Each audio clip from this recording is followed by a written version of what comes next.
to think that the ugly history of blackface is behind us, but before you head off for that self-congratulatory victory lap, I'd like to introduce you to a term you might not be familiar with. It's called digital blackface. Yes, it seems America's oldest form of cultural vulturism has updated itself for the social media age.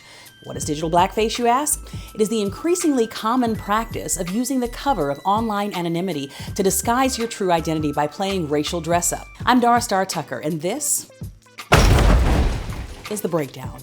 Now, digital blackface can be done in a number of ways, often by uploading a deceptive profile picture or not using one at all, and simply announcing in the comments that you're black and using that false identity as a way to bolster your position around the issue of race. It's generally done to justify behaviors that might not be considered racist if a black person were co-signing them, as in, I'm black and I don't think behavior X is racist at all. This practice was on full display in November of 2020 when former Pennsylvania Republican congressional candidate Dean Browning tweeted from his account, "I'm a gay black guy, and I can personally say that Obama did nothing for me. My life only changed a little bit, and it was for the worse." It was then discovered that he thought he was tweeting from his burner Blackface account, under which he had posted several racist and sexist tweets in the past.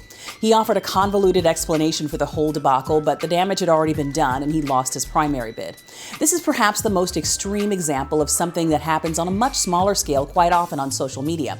Post a comment under a video about race, claiming to be a black person who doesn't have a problem with certain racist language or behavior, and chiding your fellow black people for being victims, sheep, pawns, whatever. The second form of digital blackface is a bit more insidious. It's more common with younger people on social media, and that's the adoption of what's known as AAVE in online spaces. AAVE is an acronym for African American Vernacular English. It's an informal dialect created by African Americans that has evolved over time.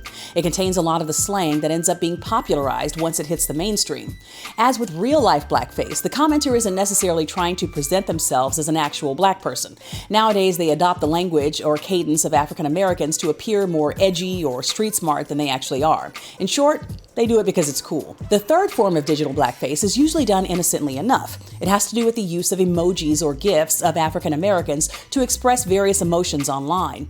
Stanley from The Office rolling his eyes, Raven Simone chewing gum furiously. There's usually no harm meant by it, but when it's used by people outside of the black community, it can perpetuate negative stereotypes of black people as overly emotional, aggressive, highly animated, or buffoonish.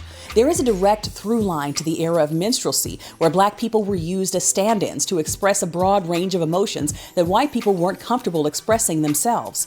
The important thing to remember is that blackface, whether done in the real world or online, doesn't necessarily have to possess ill intent in order to cause harm. Once you know better, you do better. In part 2, I'll talk about a close cousin of blackface called blackfishing.